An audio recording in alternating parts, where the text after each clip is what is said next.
There you go. 4-punch, 5-punch, 6-punch combination. Body shot, bang, bang, bang, bang. Telling him not to counterpunch. Boom! Will Rackman get up? Iron. You're going through all the instructions. This is for the championship of the world. I expect a tough, clean fight. Protect yourself at all times. Any questions from the challenger?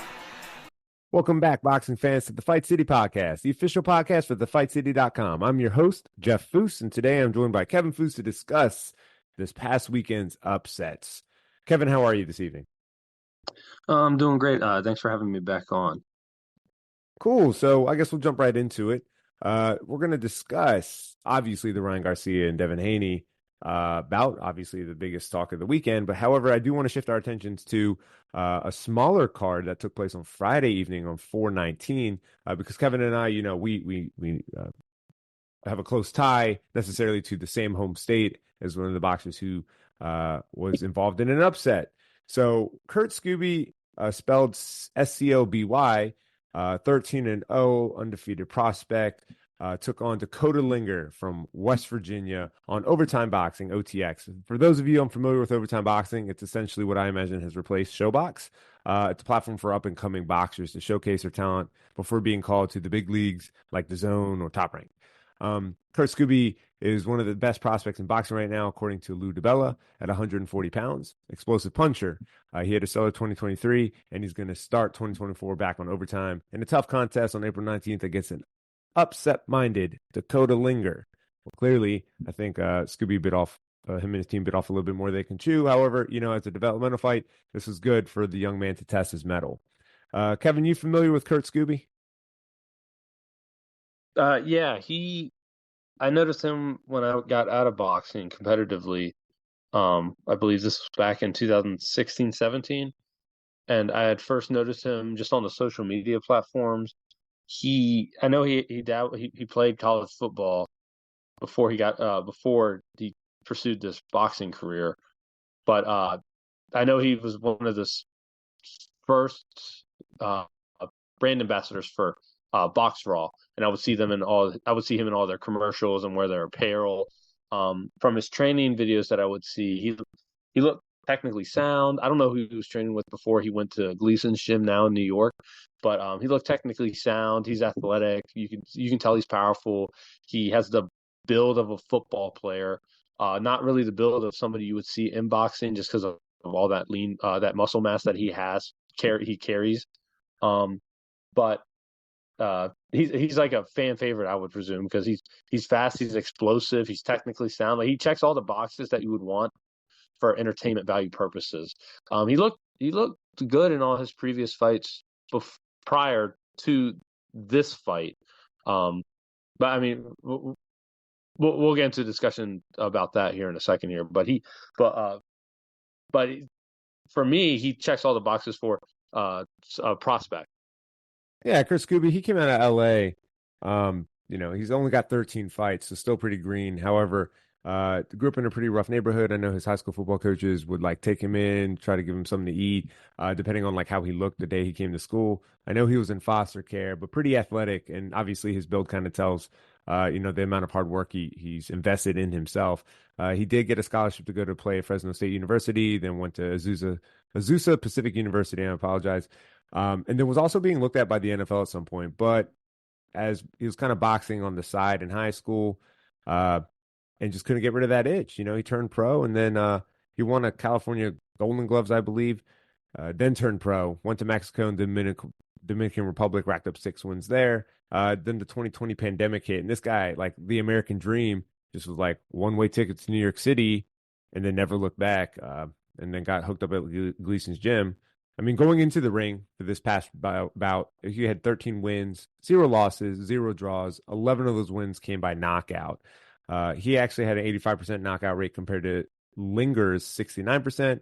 Fun fact, he was 2 inches taller than Linger, but Linger held an advantage for a 1-inch reach advantage. But now, I mean, I really enjoy Kurt Scooby's, I'm sorry, I shouldn't say enjoy, but am inspired by Kurt Scooby's story, because dude is just, has so much against him in life. but then has found a way to make it in the red light district of all sports. And so I'm really glad that he did get this opportunity to headline on Overtime on OTX Boxing. But now shifting over to his opponent, the upset-minded Dakota Linger out of West Virginia. Linger is actually a police officer. He's an Upshur County Sheriff deputy, and his nickname is the Lone Wolf. Linger actually had 6 losses going into this bout. One of those were by Brandon Lee. Linger fought to a majority decision draw against unbeaten Matthew Gonzalez in October 2020. He last fought on June 24th, and he lost by knockout in the 9th round to unbeaten Rashad Mahdi.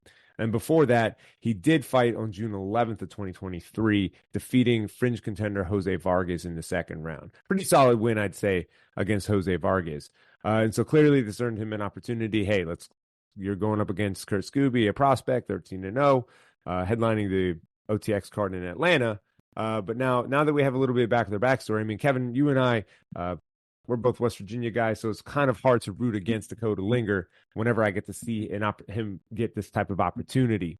But looking at the match itself, like the actual bout, what do you think, Kevin?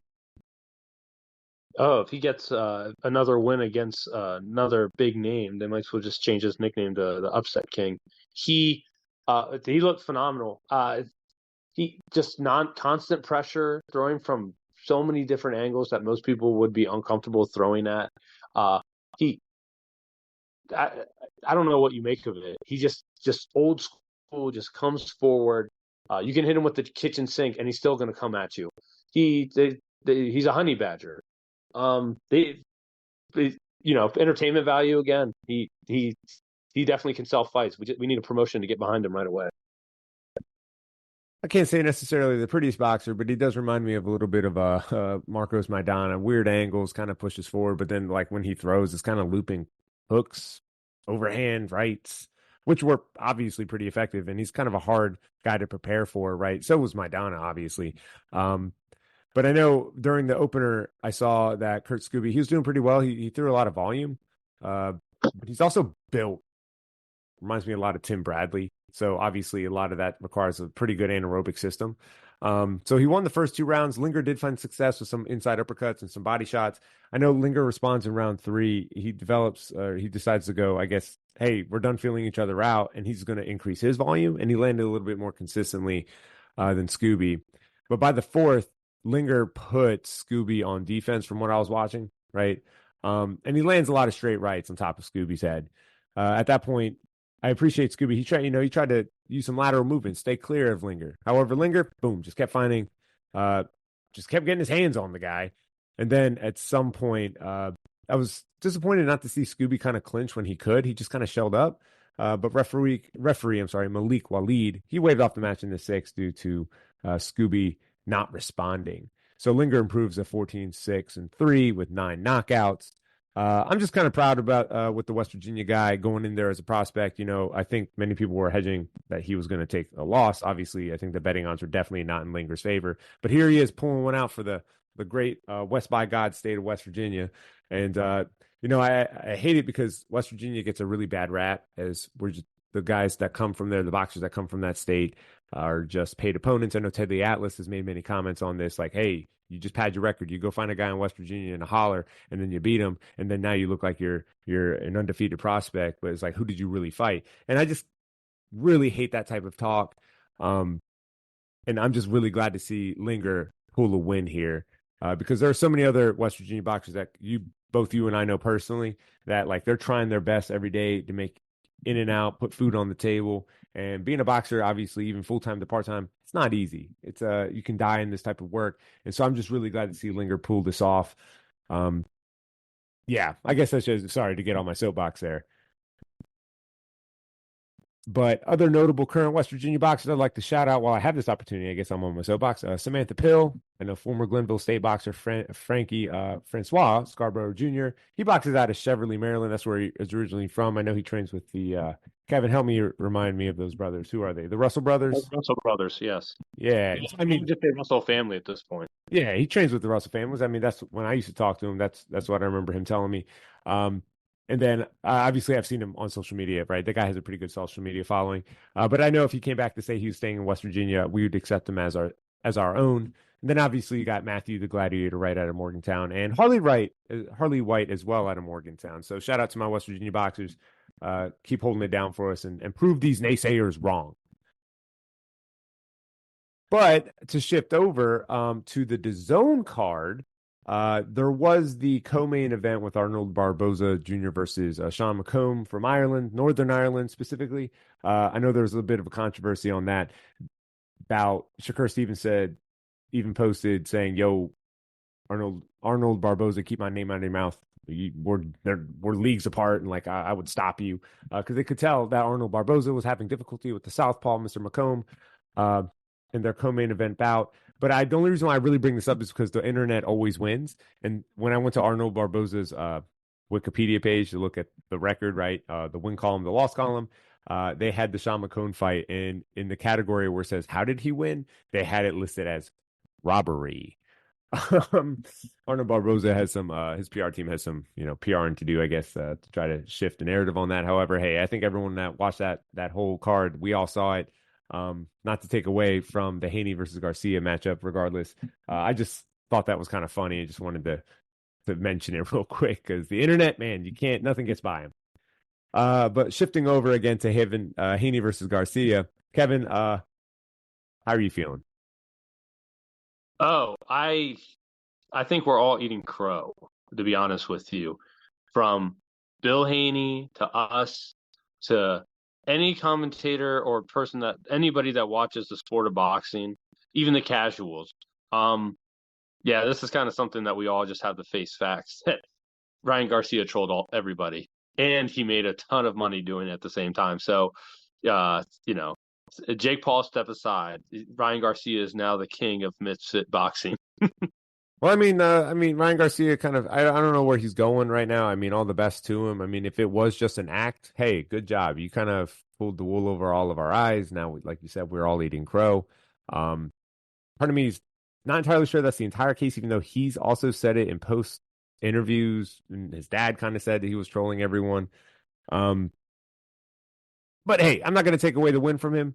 I know, obviously, this was a pretty big shock. I'm really glad I don't know anyone personally who bet their houses on this, because I also had Devin Haney defeating Garcia even by unanimous decision, just because I just thought, hey, Haney's just a better boxer in my opinion, right? Especially regardless of their amateur, 3-3, whatever, previous matches as kids. I'm looking at what they've done developmentally as professional fighters. I still find it crazy that Haney got knocked down. I know officially 3 times. There were a few more times. Some of them look like there was kind of like Haney slipped or he kind of got pushed down. But despite the loss, I know Haney is still the 140-pound champion since Garcia missed weight by over 3 pounds. I did find that hey, they're going to cut a deal and shake hands. I don't know how real that is, if those are just rumors, because it was like what, $500,000 per pound missed. So that would be $1.5 million that Garcia would have to cut to Haney. But regardless, Mauricio Solomon from the WBC said Haney gets to keep his belt, since he also does have a mandatory defense lined up already for Sandor Martin. I know the precedent here. People were calling for Haney to, hey, relinquish the belt. You lost. But they're using the Corrales versus Castillo 2 precedent from 2005, looking at the rematch between Diego Corrales and Jose Luis Castillo on October 8, 2005, where Castillo missed the lightweight limit of 135 pounds, and the fight became a non-title bout. Despite not making the weight, Castillo went on to knock out Corrales in the 4th round. This set a precedent where if a challenger misses weight, the champion can retain their title even if they lose the fight, as the challenger was ineligible to win the belt regardless. This situation also kind of reminds me a little bit of, I don't know why in the back of my head, it popped in my head. I guess Daniel Jacobs missed weight against not the technical weigh-in for the actual 160-pound limit against GGG and Canelo, but the IBF, I guess there was a check weight clause on same-day weight check, and so there's like the 10-pound, you can't go over the 10-pound, like a rehydration clause, if you will. There was a rehydration clause with Canelo, and then there was the IBF title weight check situation for GGG, and Daniel Jacobs, I do remember saying, like, I'm fine with coming in heavy because I'm going to need that extra weight for more power. Right. Not necessarily, apples to apples comparison here. I don't know why that just came up in my head, because at one point for the GGG fight, Daniel Jacobs wouldn't have been eligible to win the IBF belt regardless. I know Devin Haney post fight was disappointed with his performance. Kevin, what are your thoughts? Going back to your comment about you don't know anybody that bet their house. I don't know how much Ryan Garcia's house is worth, but I know it just came out today that he had bet 2 million on himself. So if that is a lesson to anybody out there, bet on yourself like Ryan Garcia did, because he walked away with a whopping $12 million making his bet on himself. So Very inspirational. so he, even at the presser when he had missed weight, and he said the outcome came out to him having to pay Devin Haney $1.5 million. That was chump change to him. Apparently, he wasn't bluffing, because that was chump change to him, because he made $12 million off this win. Going to the actual fight, hats off to both guys. They both put up a great fight. Haney looked like he was able to recover from the first knockdown in the first round. Rounds 2 through 5, he looked like his usual self. Utilizing the jab, his footwork. It seemed to try to dissuade Garcia a little bit. Garcia couldn't really.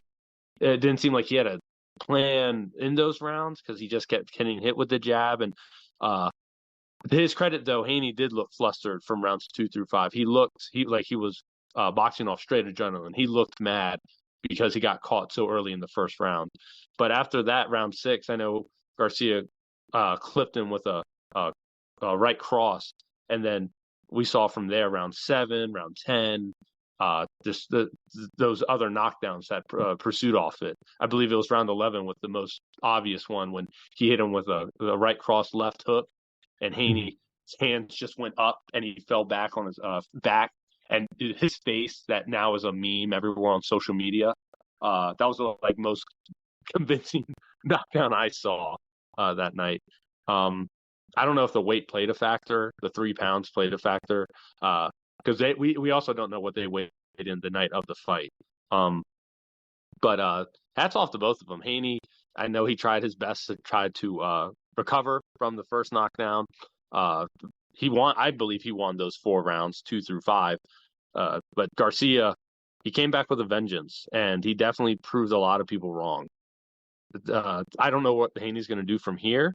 Garcia, he can do whatever he wants. He can call the shots now, since he beat Haney. So it's going to be nice to see what the future holds for these two. Yeah, Haney, I know post fight, like he didn't do the post fight presser, but in the ring, he said that he slept on Ryan's early on, and then obviously he got caught like in the first round at the very beginning with a very nice left hook, and it just seemed like Ryan Garcia, like that was the game plan, right? Like, I'm going to be strong. And his bread and butter is that left hook, right cross, right? Or even vice versa, right cross, left hook setup. But then he caught Devin so early. And then, Devin, I don't think, maybe, he did sleep. But then he did sleep on that hook. But however, 2 through 6, recollecting it, he boxed pretty well. He tried to get underneath the hook, and he was doing pretty well, tagging the body, using a lot of jabs to touch up Ryan. I know Ryan does that like weird thing where he tries to do a shoulder roll, like the Philly shell, and it just never looks good, but it was effective, right? And then he's just like getting punched in the back. And obviously, like if you're intentionally turning your back in the entire time, like a ref, depending, like they're going to either, for one, stop it and tell you stop doing that, or 2, they're just going to let it happen, because at that point you're making an intentional decision. But it worked for him. Either Derek James is going to be considered like coach of the year, and he's a genius, or that I think Ryan's kind of been doing that before he got to Derek James, so maybe not. But I just didn't like it. But hey, if it works, it works, right? If it ain't broken, don't fix it. Garcia did get caught early in that first round, recuperated, started to outbox Garcia, went back to the Devin Haney that we know. Throughout 4 and 5, it kind of clinched up every time there was a power shot being landed. But that 7th round, when Garcia, that was the first time Haney's ever been dropped, to my understanding. And then he tied up. I know the referee Harvey Dock deducted a point at one point when he split them up, because the Garcia threw a punch and hit Haney on the break. And I understand like people being upset about that, because Haney, oh man, the excessive holding. He never got called for it. Or maybe he should have at least had a point deducted, and then that way it would have been at least fair. But hey, it is what it is. I feel for these refs, man. They have a really hard job, and it's easy for me to sit back as a what is that, the couch quarterback, whatever the term is, kind of casting stones, I suppose. But kudos to Garcia and Haney. I do appreciate Haney. He did get caught early, and he got knocked down 3 times officially. So the fact that he was able to go the entire distance, good for him. Because I know after he got clipped by, oh no, why is his name slipping my mind? Jorge Linares. Yep, exactly. Thank you. I always question, can he take a punch from Garcia? And he took a lot of punches from Garcia, and was able to make it to the final round. And I think that also is because Garcia, I think, pulled back a little bit, right? Like he tried to jump on in certain spurts. Obviously, the major highlights show him jumping on him, but like other times when he could have made an opportunity to maybe hopefully get him out of there earlier, maybe he didn't just hit the gas, maybe at the right time. But that like you mentioned earlier, that 11th round right cross left hook combo, that was beautiful. That was executed so perfectly. It was right off of, like, they were right up on each other in the clinch, and then boom, he pushed off, and then he threw that punch, that 2-punch combination so fast, and Haney just definitely was not ready for it. In the 11th, I think Haney, by that point, he definitely needed a knockout to win, and there was just no way. Devin Haney isn't known to be a knockout artist at all. I know, looking at punch stats, so thank you, CompuBox, thanking the big guys for recording these punch stats for us. Percent landed, to my understanding, if I'm looking at this correctly. Well, total landed punches would be, I don't know how if I'm completely reading this correctly, but roughly 41% to Garcia's 37%. Total jabs thrown by Haney would be 85 to Garcia's 54. And then looking at percentage of power landed compared to power thrown, 35% for Haney, and then 41% for Ryan Garcia. But now moving beyond the actual fight itself, because hey, the fight has come and gone. I know there's going to be a lot of talk about, like, how much does legacy really mean to Ryan Garcia if he's willing to. I know he's complaining about the weight cut, and like he could never really make 140 pounds, and most of his, actually, I'm pretty sure all his fights have been at like a catch weight of 143. Big money fights, right? Essentially, like, is really legacy is there. It kind of sucks for Haney, the guy who disciplined one of the hardest workers in the sport of boxing, making it to 140 pounds. You play by the rules, and then you have Garcia who's coming in, like, intentionally not making weight, doing the, oh, I'm drinking a beer on the scale antics. However, I know there are clauses in there that says, oh, well, you got to pay a penalty, and then we can determine if the fight goes on, whatever's in the contract, blah, blah, blah. I do feel for Haney, though, taking this loss. All of us, like you said, we said earlier, we're all eating crow, I think, except for those hardcore ardent Garcia fans. But now, I guess let's move forward to the future here. Like, what is possible for both of these guys moving forward? Focusing on Garcia right now, I know he said that, hey, we can run it back with Haney. That's fine. But he didn't seem like too big on that idea, because I guess it would have to be 140 pounds unless they both agree to a catch weight.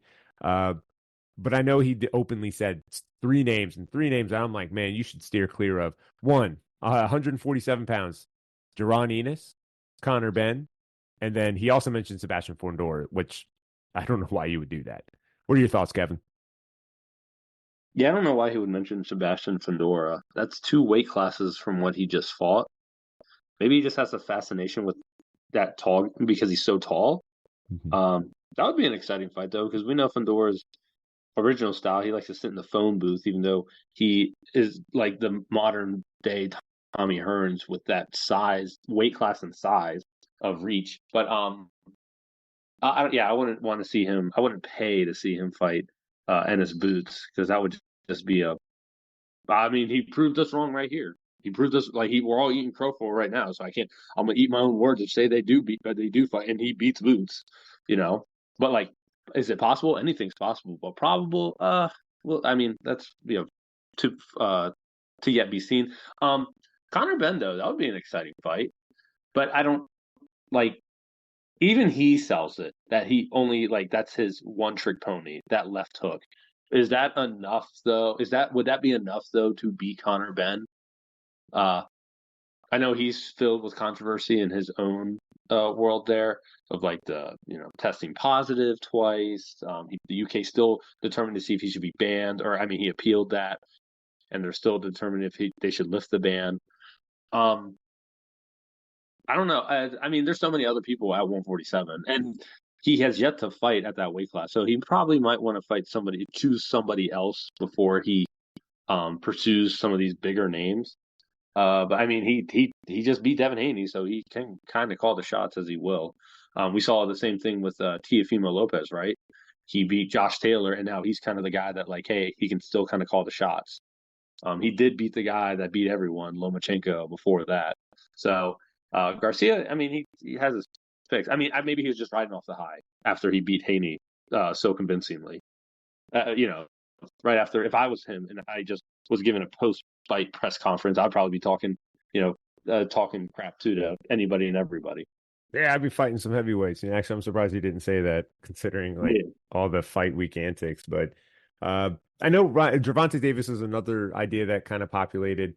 However, Ryan did obviously, he keeps repeating, I can't make 140. All my 140 fights have been at a catch weight. And then Oscar De La Hoya at the post conference was like, the only way he's going to fight Tank Davis is at catch weight. Okay, 145, 144, just the way they did it to him. Now he's the man. Now he's the face of boxing. And so, hey, sure. I guess he's the face of boxing now. Gervonta Davis, I know, has been kind of like tweeting at him, social media wise, posts, whatever. And so that would be a really big fight. And that one doesn't even need to be for a belt.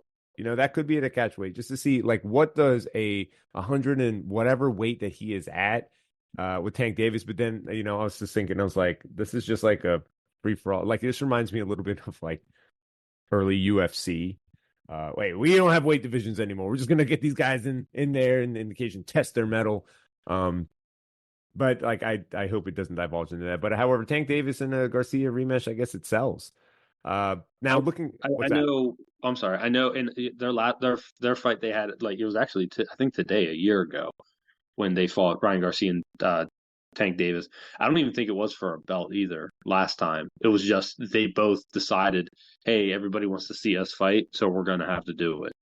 And I know somebody actually at the press conference had asked Garcia that if he would want to do a Tank Davis rematch, and I know Frank Martin, who is training with Derek James right now, was actually offended by that question, because the Frank Martin Tank Davis fight hasn't even happened yet, and it seemed like when he asked the question, he was already blowing over Frank Martin, like, "Oh yeah, we know he's going to win." So Derek James actually interrupted the press, the individual, and was like, "Hey, that's disrespectful." And even Garcia admitted that, saying that's disrespectful. His trainer's sitting right here, but he said, but in the future, if Tank wants the rematch, we're going to fight at, not at 140 because he can't make the weight. Oh yeah, that's fair. I mean, yeah. So I mean, besides the Tank Davis rematch, like he could have the Haney rematch, obviously. Jaron Ennis, I mean, Jaron Ennis, hey, he could use a payday. Conor Ben would probably, I don't know if I want to say easier time, but it would be easier than, I think, Jaron Ennis, and then obviously Sebastian Fundora. But there are some other real potential fights for Garcia. 140 at catch weight. Obviously, I just mentioned Tank Davis, a Haney rematch. Teofimo Lopez would be one that I'm interested in, because I think Haney is now shifted from like the golden boy aspect to his like Mike Tyson, like the dark era Mike Tyson, with his antics, the things that he's saying. He's like flipping people off now, dropping a lot of expletives. He's definitely shifted from like the golden child to like, I'm gone badass.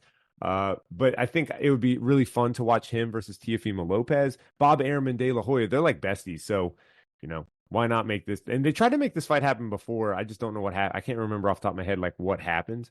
And then obviously, maybe a softer touch would be Mario Barrios at 147 as a litmus test. But, Barrios did just beat Yordenis or Ugas. Maybe Keith Thurman. I'm just throwing out now 147-pound names that actually carry some weight.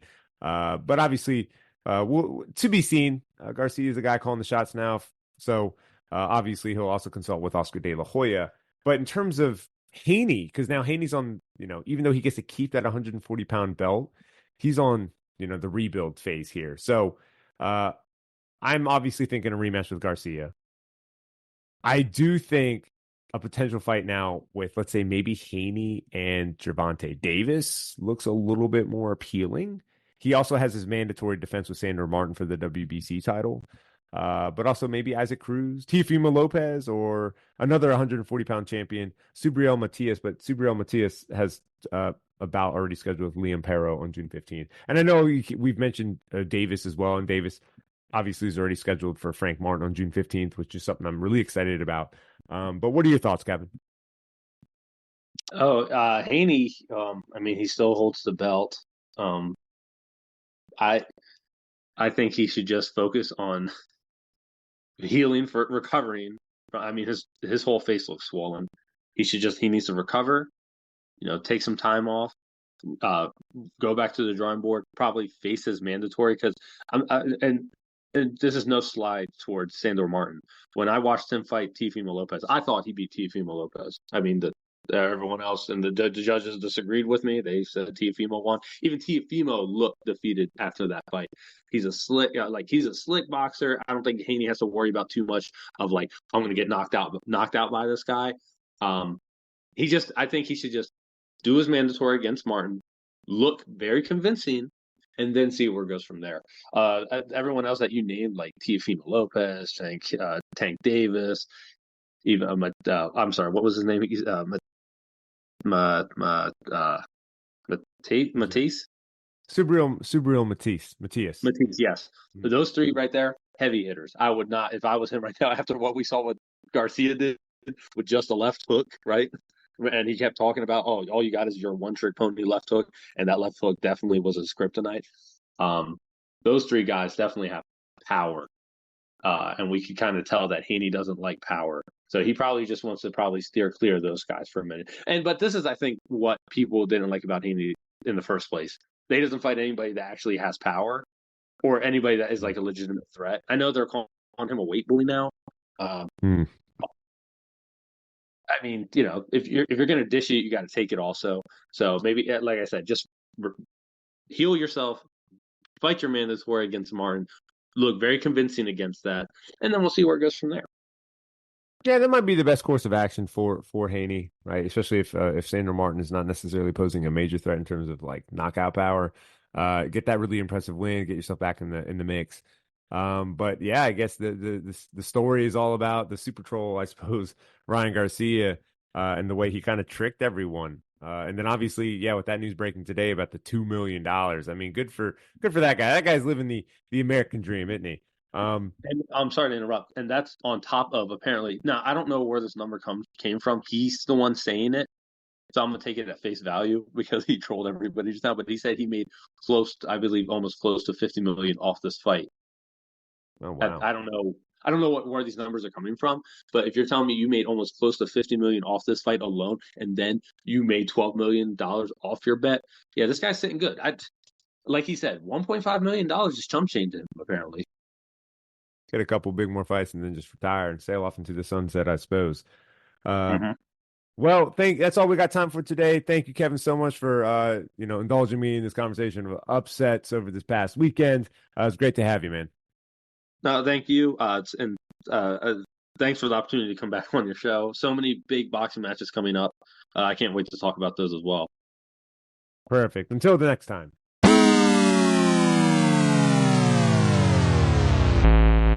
Hey everyone, it's Jeff here. If you like today's episode, don't forget to hit the subscribe button and check out all of our other content on thefightcity.com. The website link can be found in our show notes. Till next time.